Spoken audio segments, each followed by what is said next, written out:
every piece of winter survival advice you have ever been given is missing the most important part. You've been told to pack the right gear, bring the right lighter, choose the right sleeping bag rating, and then you go out there and the fire dies at 2 in the morning, and the cold comes for you anyway. Here is what nobody tells you. Somewhere in the Rocky Mountains in the winter of 1823, a man named James Clyman thrust his bare hand into a pile of ash in the middle of a blizzard, found a single coal no larger than a grain of corn, and used it to save his partner's life.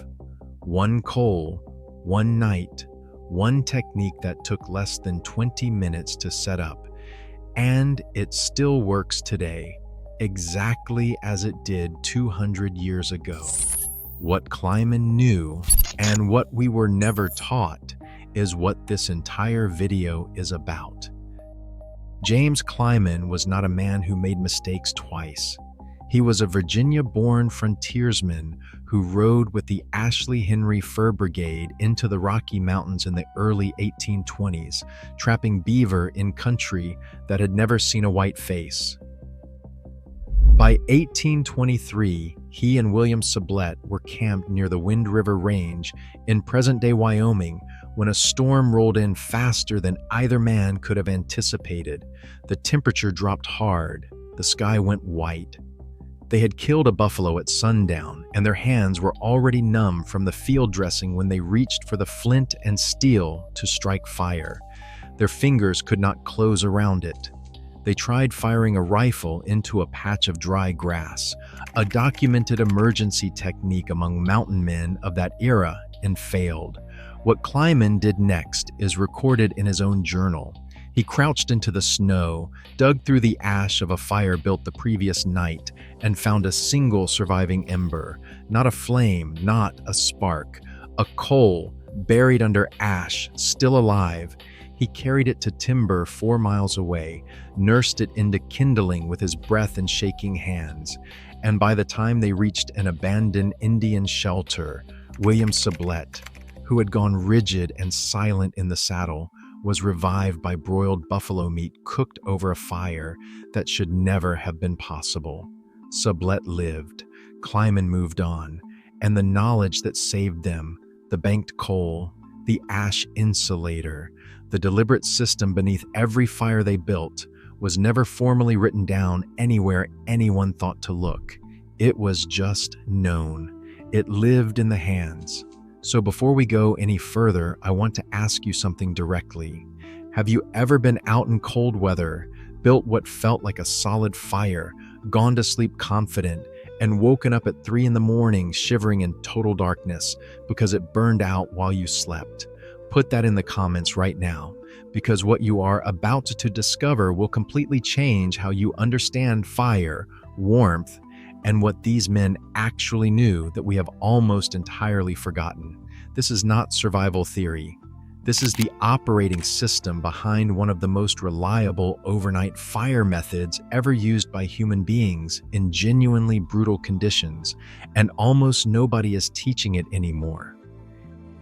Here is what passes for winter fire advice in the modern world. You get a list, bring a stormproof lighter, pack fire starters, gather kindling in a teepee shape, add fuel gradually, and the assumption running beneath all of it is always the same, that what matters most is how you start a fire, not how you engineer one to last through a full night of cold, wind, and snow. Walk into any outdoor retailer today, and you will find petroleum fire starters, magnesium strikers, waterproof matches, compressed tinder bricks, fire paste in a tube, and a dozen other products engineered to get a flame going in 60 seconds. What you will not find, not on any shelf, not in any laminated card they hand you at the register, is meaningful guidance on how to keep that fire breathing through 8 hours of storm conditions while you sleep. The products handle the ignition. Nobody handles the architecture. And the architecture is everything. The starting was never the hard part. It never was. The mountain men could start a fire in a snowstorm using nothing but charred cloth, flint and steel. That was a baseline skill, an entry requirement. The art, the thing that separated the men who came home from the ones who did not, was sustaining fire through a full winter night without burning through your entire wood supply, without waking every hour to feed it, and without opening your eyes to a dead coal bed and frostbitten feet. That art has been quietly replaced by a product category, and the product does not work as well. It never did. Here is the part that should make you angry. The transition from traditional fire knowledge to modern gear dependency did not happen because the old methods stopped working. They still work. Every technique this video is about to walk you through functions today exactly as it did in 1835. The shift happened because knowledge that takes time to learn and wood that is free cannot be sold. A method that requires your hands, your judgment, and an hour of preparation has no margin in it for anyone building a business. But a waterproof fire starter kit at $12 a pack has a very comfortable margin. The outdoor industry did not deliberately suppress this knowledge.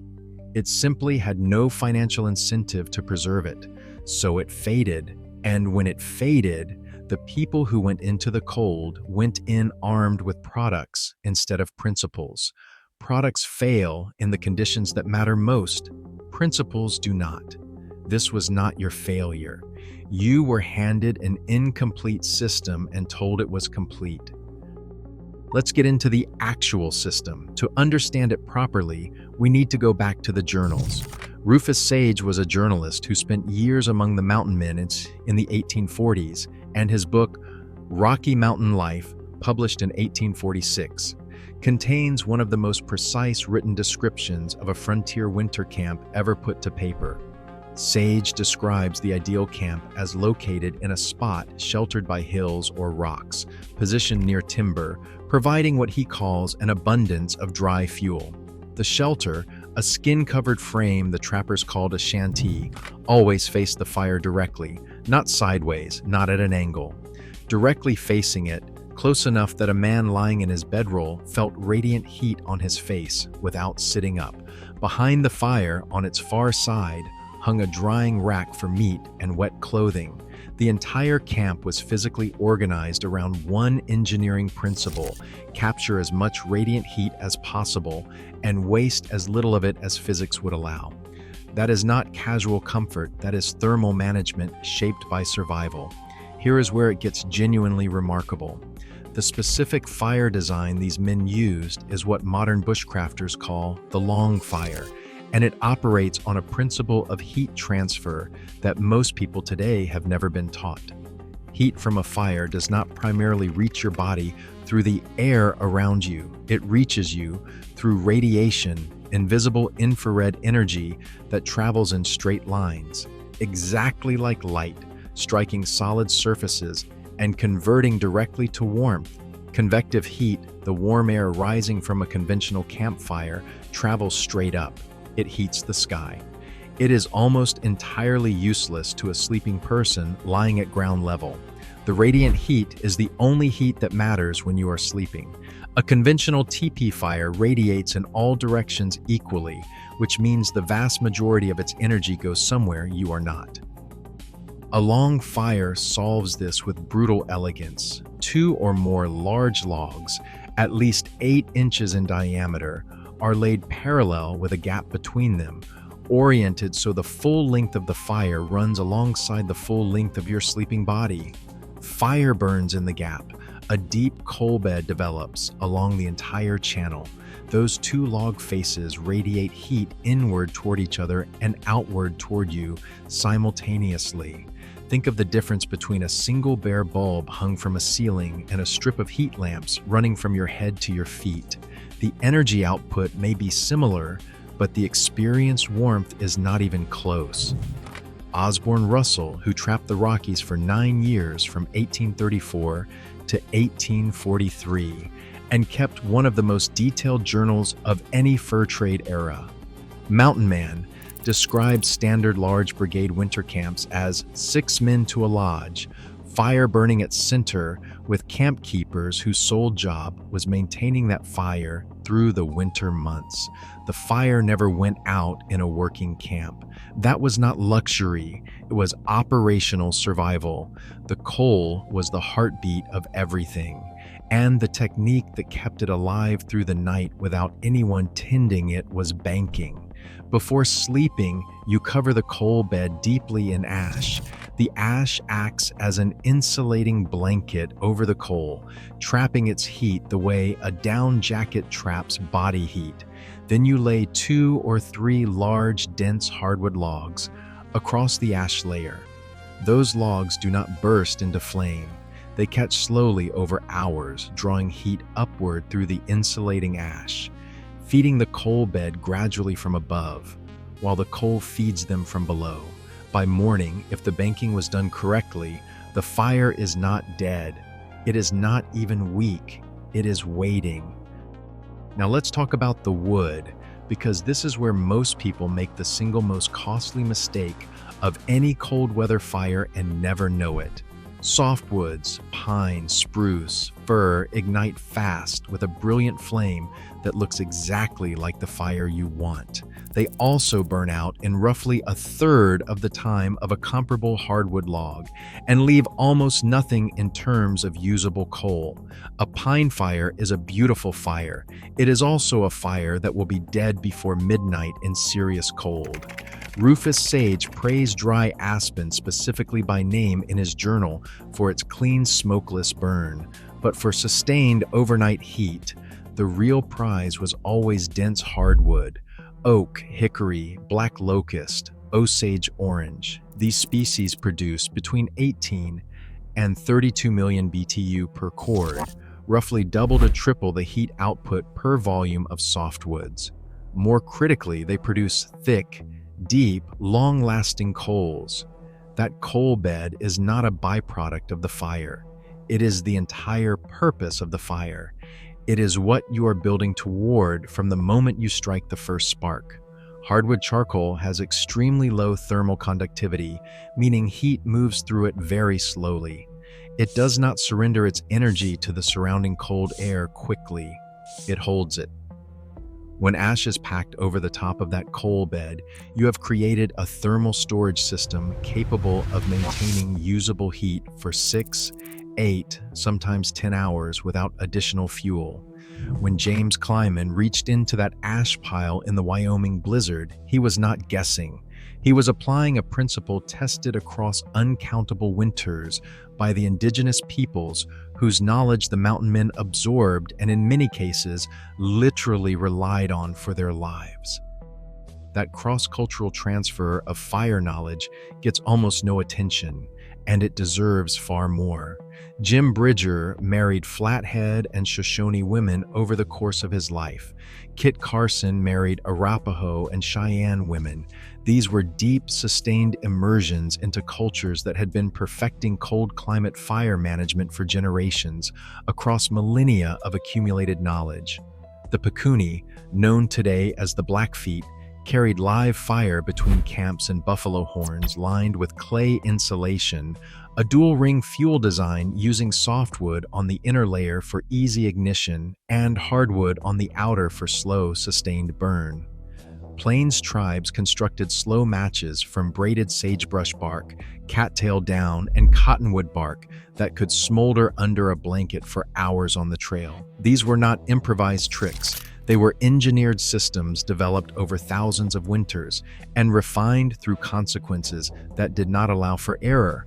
The mountain man who married into a native nation staked his survival on these practices and became the carrier of a knowledge tradition that stretched back far beyond the fur trade into a past that understood fire in ways we have almost entirely lost.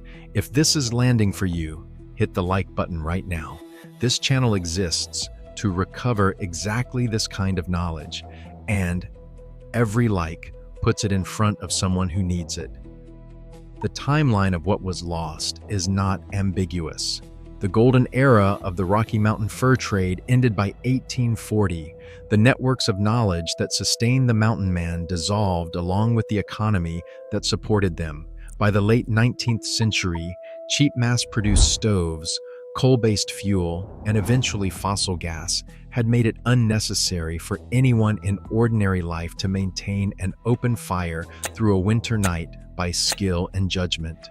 Speed won, convenience won the shelf space. The technique that required a practiced hand and an hour of deliberate preparation lost, not because it failed, but because it was no longer commercially necessary. The hidden cost is what you experience every time you go into cold weather with gear instead of understanding and wake up at 2 in the morning shivering, wondering what went wrong. So here is exactly what to do on your very next cold weather trip. The simplest entry point requires nothing new. Before your next fire, identify one dense hardwood species in your area. Oak and hickory grow across most of North America. Make sure at least 2/3 of your overnight fuel comes from dead standing wood of that species rather than ground contact logs. Dead and standing means the tree died on its feet, dried out over time, and is elevated above soil moisture. Split those logs before building anything to expose the dry interior. Get a strong fire going a full hour before you intend to sleep. Let it burn down to a solid 2-inch coal layer. Then bank it with ash and lay your large logs over top. That single adjustment alone will extend your fire's useful life by hours. If you want to go further, build a long fire. Find 2 logs at least 8 inches in diameter and 6 feet long. Lay them parallel, 12 to 18 inches apart, oriented alongside where you will sleep. Build your fire in the gap. Let it develop a full coal bed running the length of both logs. Then stack a reflector wall on the far side of the fire, 3 to 5 green logs laid horizontally to send radiant heat back toward you instead of letting it escape into the dark. That combination of long fire, reflector wall, and a shelter facing the fire directly is the complete Mountain Man winter camp system. No tent required, no stove required, understanding and 1 hour of work required. At absolute minimum, learn to identify your wood by weight before you burn it. Pick it up. Is it surprisingly light for its size? That is softwood.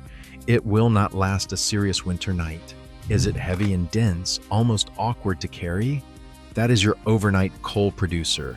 That one test applied every time you gather fuel will change every cold night you spend outdoors for the rest of your life. Rufus Sage, Osborne Russell, James Clyman were not primitive. They were engineers operating without a margin for error in conditions that punished every mistake permanently. The coal Clyman found in that ash pile was not luck. It was the result of a system practiced every single night, in every single camp, across every winter those men spent in the mountains. Banking the fire was not optional. It was how you stayed alive until morning. The knowledge was not lost. It was abandoned the moment it stopped being profitable to pass it on. Subscribe to this channel if that matters to you. We are going through the historical record, the journals, the primary accounts, and the science to recover exactly this kind of system. The things that worked before there was anything to sell you, and that still work today with identical results. Tell us in the comments what you want us to investigate next. Cold weather shelter, water in the field, navigation without instruments.